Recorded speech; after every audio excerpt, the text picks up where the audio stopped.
easiest way to define what self-compassion is treating yourself like you would treat a good friend.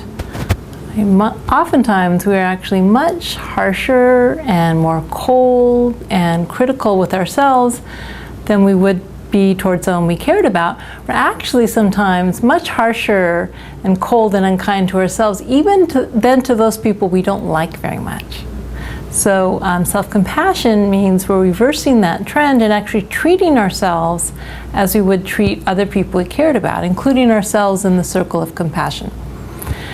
And more specifically, I define self-compassion as having three main components. So the first is what I just talked about, self-kindness versus harsh self-judgment. So being supportive to ourselves, using kind, encouraging, supportive language, not tearing ourselves to shreds with self-criticism, not beating ourselves up constantly. But more than that, when you are kind to a good friend, not only do you refrain from judging them, you also tend to soothe and comfort them when they're suffering. Right? If your friend tells you about a big failure at work, you might say, "Oh, I'm so sorry, give me a hug."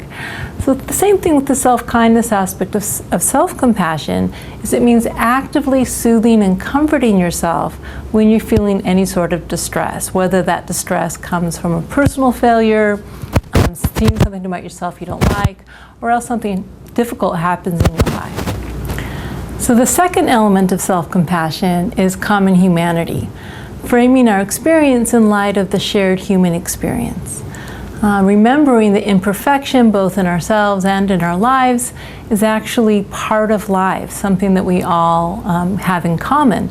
Now what happens if you look at it is when we fail at something or we notice something about ourselves that we don't like, or even if just something really difficult happens in our life, we often feel isolated in our suffering.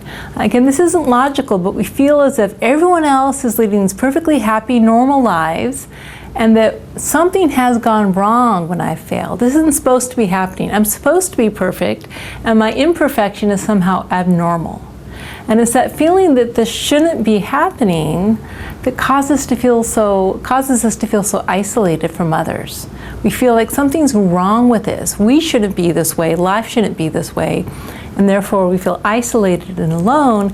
And there can be tremendous feelings of loneliness associated with not having self-compassion, with thinking that it's all our fault, or thinking that our life should be perfect and finding that in fact it's not. So with self-compassion, we always remember that imperfection is part of the shared human experience. And then the third element of self-compassion, which is very important, is mindfulness. So mindfulness entails the ability to turn toward our suffering and to notice it. Right? Often we don't even notice how much suffering we're in. We're too busy criticizing ourselves, or we're too busy trying to fix things. But with self-compassion, we first have to notice that we're suffering in order to give ourselves compassion. So we need to turn toward our painful feelings as opposed to resisting them or avoiding them and say, wow, this is really hard right now. And then when you do that, then you're able to respond compassionately.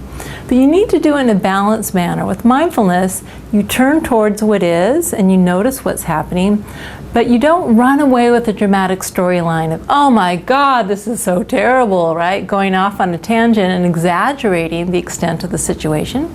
Mindfulness just recognizes and acknowledges what's happening and the pain you're experiencing as it is.